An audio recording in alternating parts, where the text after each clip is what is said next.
kapuso, may interactive mosaic po ang watawat ng Pilipinas sa GMA News Online. Makikita rito ang tweet ng ating mga kapuso kung bakit sila proud to be Pinoy. Ang sabi ni Harold Gomez, proud daw siya na mabuhay sa Pilipinas pagkat ito'y isang bansang may pag-asa, may saya, may pangarap at maraming kulay at tugtugin. Ipinagmamalaki naman ni Maita Zeri Nolasco ang world-class talent ng mga Pilipino, pati raw ang mga natatagong paraiso sa ating bansa. Hindi naman ikinahihiya ni Dana Carmona ang kayumangging kulay at pangong ilong ng mga Pinoy. Naku, sorry Mike ha. Ipinagmamalaki rin daw niya ang paggamit natin ng salitang opo. Para naman kay Jerwin Parais, proud daw siyang maging Pilipino dahil kahit salat daw tayo sa karangyaan, natural naman sa atin ang bayanihan. Mga kapuso, tulad nila, ipagmalaki rin ang pagka-Pilipino sa Twitter gamit ang hashtag na Proud to be Pinoy. At posibleng lumabas sa inyong tweet sa interactive mosaic ng GMA News Online. Mga kapuso, simbolo po ng ating kasarilan dito po sa Pilipinas, siyempre, ang ating watawat. Kaya naman dapat igalang at pahalagaan ang ating bandila. Pero nakalulungkot po na sa ilang lugar, kupas at gutay-gutay ang watawat natin na iminabagayway. Narito pong pagtutok ni Susan Enriquez. Sa larawang ito ng ating watawat sa Datupiang Maguindanao, di makakailang matagal-tagal na rin itong naglingkod sa bayan. Sira-sira at iba na ang kulay. Pero patuloy pa rin iwinawagayway ang kasarinlan ng bayan. Pero ang bawat wagayway daw ng watawat ng Pilipinas, simbolo ng kalayaang natamo ng bansa.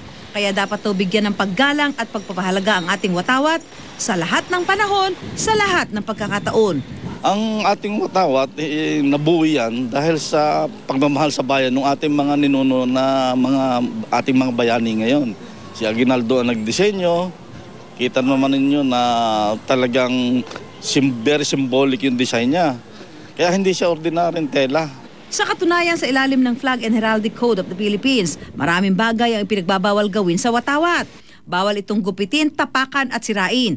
Bawal gamitin pantakip sa anumang bagay. Hindi dapat idikit sa anumang motor vehicle. Sakaling i-display ang watawat, may mga panuntunan din. Bawal ilagay sa ilalim ng anumang larawan o painting. Sakaling punit-punit na ang watawat, dapat na itong palitan. Bawal ring itapon o sunugin sakaling luma o sira na. Bawal gawing costume at uniform. Pinakamaganda raw gawin kapag sira o luma na ang watawat. Ang pinakamaganda, bigyan na natin sa Boy Scout para sila mismo may seremonya dyan taon-taon tuwing scouting.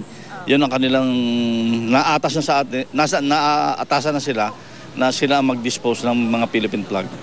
Para daw maiwasan ang luma at sira-sirang watawat na nakadisplay pa, merong grupo na tinatawag na Flag and Anthem Advocates at tinatawag din nila Bantay Watawat para nga makatulong sa atin sa National Historical Commission para ipatupad yung batas na pag may nakita silang maling paggamit o may nakitang punit na watawat, sila mismo ang magsisita. Multa hanggang pagkakulong ng 1 taon ng parusang kaakibat ng sinumang paulit-ulit o tahasang yuyurak at magpapakita ng kawalang paggalang sa watawat ng Pilipinas.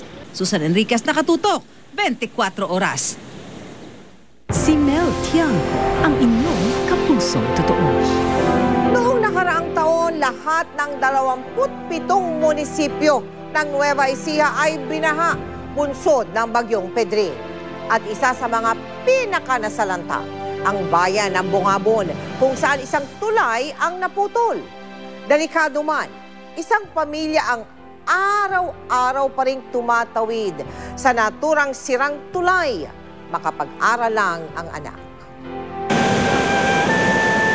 Ito ang aming nasaksihan na magpaabot kami ng tulong sa mga taga-barangay Labi sa Bungabon, Nueva Ecija na sinalanta noong 1 taon ng Bagyong Pedring. Sa bagsik ng bagyo, nasira ang isang tulay. Kamusta na kaya ngayon ang mga taga-Bungabon? Sa aming pagbabalik sa Bungabon, mga batang sabik ang sumalubong sa amin. Anong gusto mong maging? Artista. Taas yung kamay ng Kalaanan Elementary School. Yan. Bakas ang kanilang tuwa nang makatanggap ng mga bagong gamit pang eskwela. Ma'am, pastor, may sakit. Nasa gulong na ba siya? Naaral mabuti yan. Pinisita namin ang barangay lobby at nakilala namin ang mag-inang Maribel at Jmar. Araw-araw pa rin silang tumatawid sa nasirang tulay. Umulan umaraw, kailangan mong ihatid yung anak mo sa eskwelahan. Sakripisyo po talaga. Ganun. Nakakatakot din po kasi wala naman pong mapagpilian, tubig o kaya mahulog sa tulay. Itinataguyod ni Maribel ang pamilya sa pamamagitan lamang ng pagtitinda. At ang anak na si Jmar na nagtapos ng first honor sa preschool noong nakaraang taon, may tanging hiling. Magawa po ito live para po hindi na po tumatawid sa ilog. Sa barangay Lusok, nagsilbing evacuation center ng mga taga-Bungabon ang paaralang ito. Pero kalaunay binaharin. Sako-sakong libro ang talagang nabasa. Hindi na pwedeng gamitin nga dahil basang-basa na. At ngayong araw, buong pusong tatanggap ng gamit pang eskwela ang mga taga-Lusok Elementary School. Isa sa kanila ang 7 taong gulang na si Nicole. Biktima rin noon ng baha. Masaya po ako dahil po naligtas po mga kapatid ko. Mahal na mahal ko po sila. Bakit? Ang kuya niyang nagtapos ng valedictorian sa elementarya, inspirasyon ngayon sa pamilya. Sabi ko po sa kanila magsikap po sila sa pag-aaral kasi po yun na lang po yung natitirang paraan para pa makaahon kami sa kahirapan. Ano man bagyo ang dumating, basta't sama-sama, kahit anong pangarap, kayang abutin.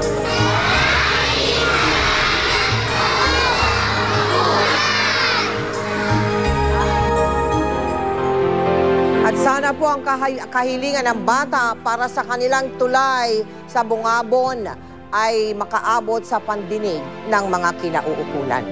Mahigit 1,000 bata ang nabigyan ng mga gamit pang eskwela sa bayan ng Gabaldon at Bungabon sa Nueva Ecija. Samantala patuloy pa rin po ang unang hakbang sa kinabukasan sa iba't ibang panig ng bansa.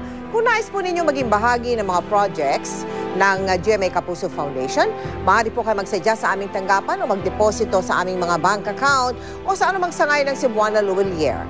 Maaari po kayo mag-log-on sa www.kapusofoundation.com.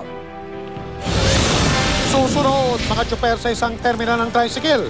May diskarte raw para iwas puto.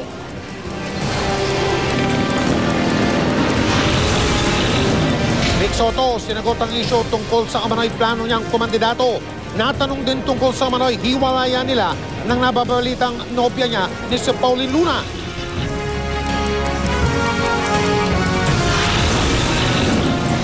Ang bulilit sa gitna na nagwagi sa Little Miss Philippines na paiyak ng sorpresahin ng Dabarkad sa kanyang karawan. Lahat ng balita tututukan natin dito sa 24 oras.